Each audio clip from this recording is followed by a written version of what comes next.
Bom, vamos falar sobre Revolução Industrial. Revolução Industrial, de uma forma direta falando, né, tem a ver com toda a modificação na forma de produzir, na forma de produção. A gente tem o marco da Revolução Industrial, né, de uma forma pioneira, de uma forma inicial, onde a manufatura, né, se transformou em maquinofatura, ou seja, o trabalho feito à mão foi se transformando para o trabalho feito com máquinas. E o resultado que vai sair disso vai ser grande produção, maior venda, né, maior contingente de venda e também, consequente, maior economia. Bom, sobre a Revolução Industrial. Ela começou na Inglaterra, né? E a gente vai passar aqui pelo conceito do que vem a ser, né? Transformações profundas nas relações de trabalho e estruturas de produção, gerando impactos no modelo de organização da sociedade.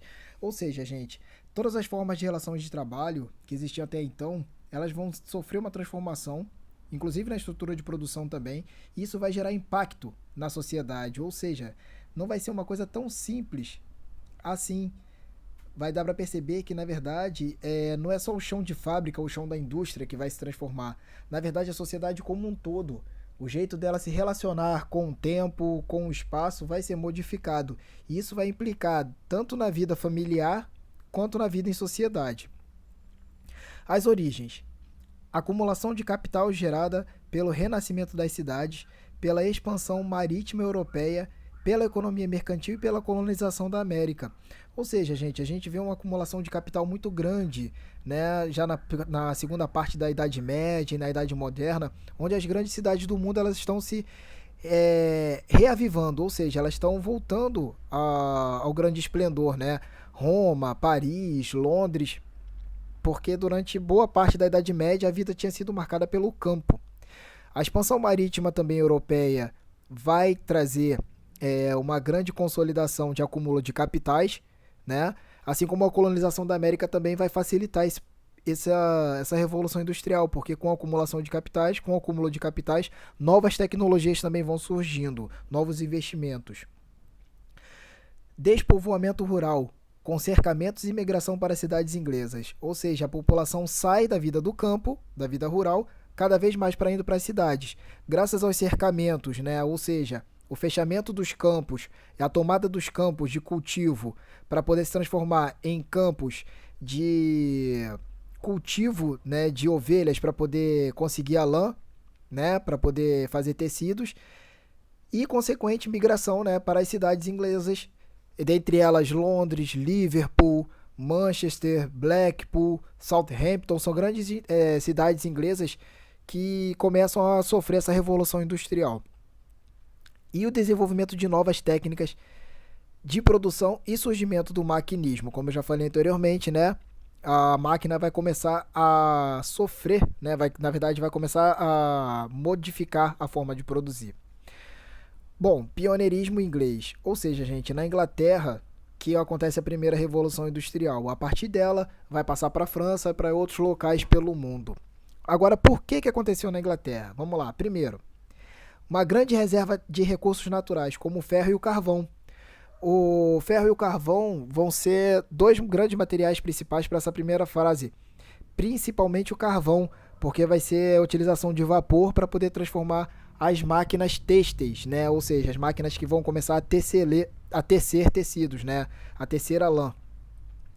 A abundância de matéria-prima, como a lã e o algodão para a indústria têxtil.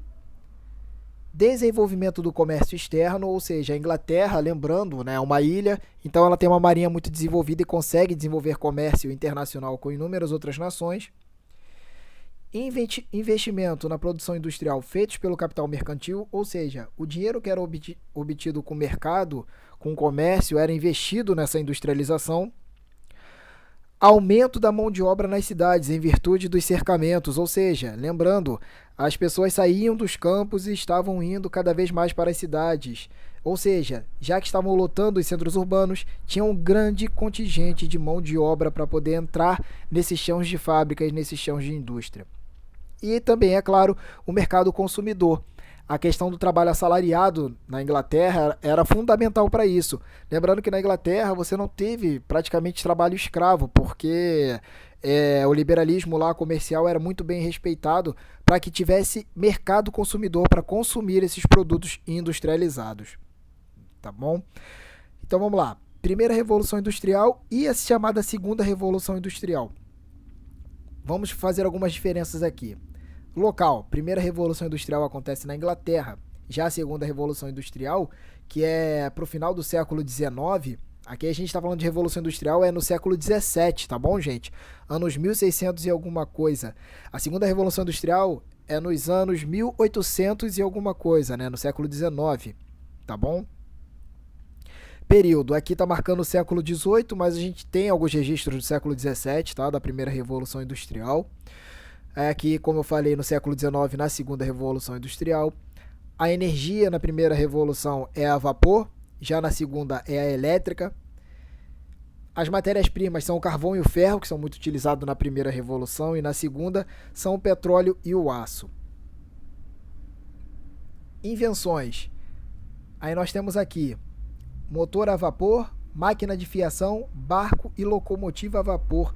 É interessante, né, ressaltar isso daqui, como a Inglaterra ela consegue se transformar numa grande potência mundial, graças a essa primeira revolução industrial que ela sofre, tá? Por quê? As distâncias vão ser encurtadas, ou seja, agora para comercializar vai ficar muito mais barato, a produção vai ser muito mais rápida, produzindo muito maior quantidade e vai baixar o preço, tá bom? Já na segunda nós temos um motor de combustão interna, o dínamo, telégrafo, telefone e automóvel, tá?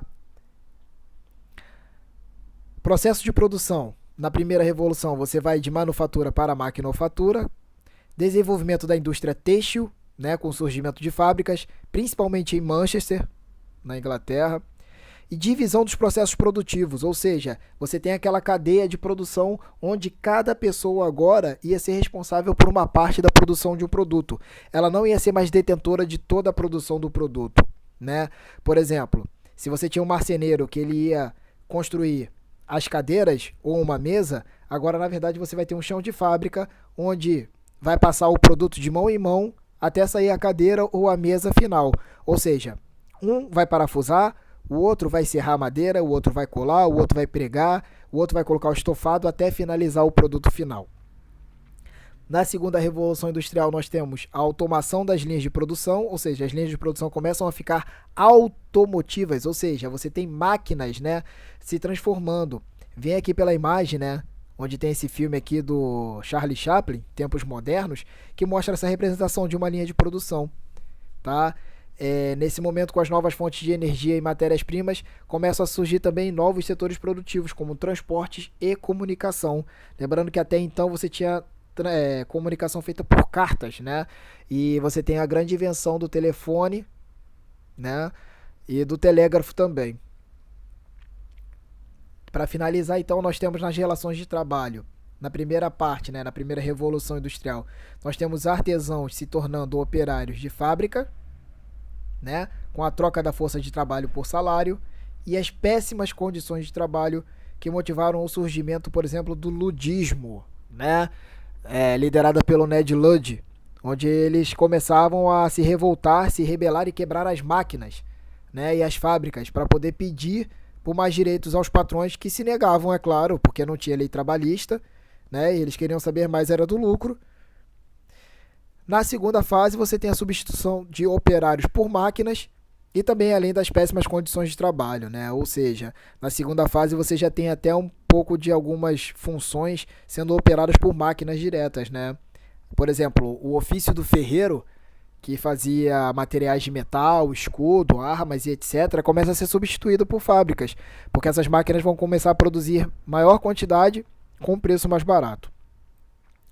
O pensamento dominante na primeira revolução industrial nós temos o liberalismo, né? Uma doutrina aí difundida pelo iluminismo crescente, que tem a ver com a liberdade de expressão, com o liberalismo comercial, né? Você tem a liberdade de comercializar com quem bem entender. E na segunda fase nós temos o pensamento dominante, que é o imperialismo, né? Que seria uma espécie de neocolonialismo, ou seja, uma nova forma de colonização, onde a Europa ela simplesmente começa a desbravar territórios da África e da Ásia. Vocês vão aprender futuramente, onde os países europeus vão bem entender, fazer o que bem entender com esses países, né, da Ásia e da África, colonizando, muitas das vezes escravizando essas populações e, é claro, extraindo inúmeras fontes de matéria-prima e transformando essas populações em cliente. Bom, é assim que eu termino esse tema aqui da Revolução Industrial. Espero que todos tenham entendido. Abraço e até a próxima.